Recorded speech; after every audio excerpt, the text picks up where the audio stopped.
Hi guys, welcome or welcome back.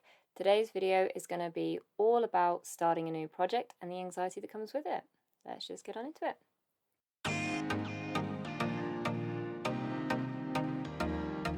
Starting a new project can bring about a whole lot of anxiety because there's the risk of failure, there's the chance that it's going to bring a lot of stress, and all of those things can induce anxiety.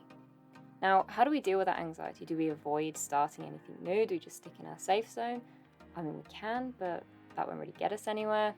So here are my tips on how to start a new project and reduce the anxiety that goes with it. Tip number 1, plan. Planning makes everything easier. It's something that I do all the time, and basically you could just start with a to-do list. So you have an idea in your head, you want to start this big project, but it's incredibly overwhelming. Break it down into small chunks.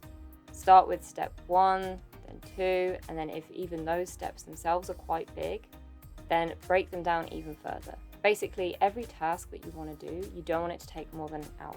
So, okay, it might take a lot of planning, but that in itself will reduce the anxiety you experience because you won't feel overwhelmed.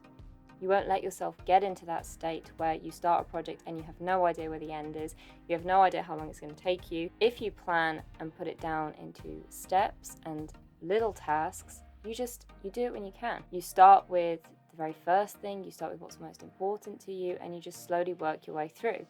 Another super satisfying thing is when you're ticking things off the list. When you have so many things written down that are a part of your project, being able to tick them off, you see how productive you're being. It's a great motivational tool, and again, that helps with anxiety because rather than focusing on, oh, there's so much, you realize what you're doing and what you're accomplishing.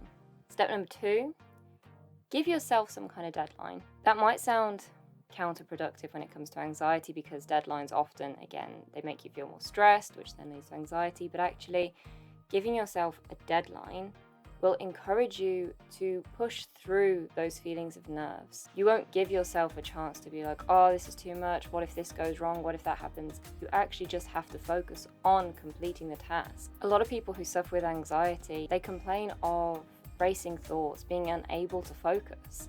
If you succumb to that, you won't actually manage to really do anything in your new project.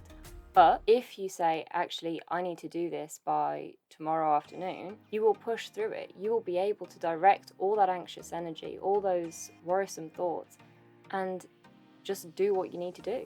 Tip number 3, don't be afraid to get some help. You know, the older we get, the more projects that we want to start for our own gain, they can be super overwhelming. And you become a little bit isolated because usually they're quite big projects, whether that's writing a book, making a film, starting a music career, whatever it might be. It's a big challenge and it can feel very lonely, and that in itself is very daunting, and that can lead to a lot of anxiety. The moment that you actually communicate with others about what you're doing, or you ask for support, ask for help, it just takes that little bit of pressure away from what you're experiencing. It's not to say that the person can help a tremendous amount, but just having somebody to talk to process whatever emotions you're feeling, that will help reduce the anxiety and also help you move forwards, because you won't just be stuck talking to yourself as such. Talking about ideas, finding solutions to problems that arise, all of that can help move forwards and actually complete your new project. And the final tip that I have is actually to just follow your gut instinct. If you're feeling incredibly anxious or unmotivated in a project, there's a good chance that it might not be for you. It might have seemed like a good idea at the time, but actually it might not be what you're meant to do in life, or it might not be something that will actually bring joy into your life even if you do succeed. Gut feelings often tell us kind of what we should do, what's a good thing, what's a bad thing. Now, anxiety disorders kind of make that a bit complicated because they often find something that isn't threatening as a threat, and that basically your gut feeling can get a bit messed up. But if you're starting a new project and the further you go into it, the worse you feel, it might just be time to drop it. Now, I know that a lot of people don't like quitting. I'm one of those people, I get it, but sometimes it's better to just say, you know what, I tried it, it wasn't for me, move on to the next thing. There's no shame in saying that something isn't for you, and that may very well be the case. So if you've tried to give yourself deadlines, if you've spoken to other people, If you've done your best and you're still not feeling good about it, might just be time to just move away from it. I hope this video has given you some inspiration and some motivation to start the things that you've got in your head that you want to start. Don't be afraid of failure.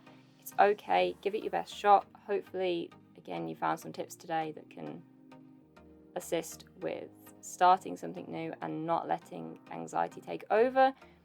If you enjoyed this video, drop a thumbs up. Don't forget to subscribe to see more content like this, and I'll see you next time.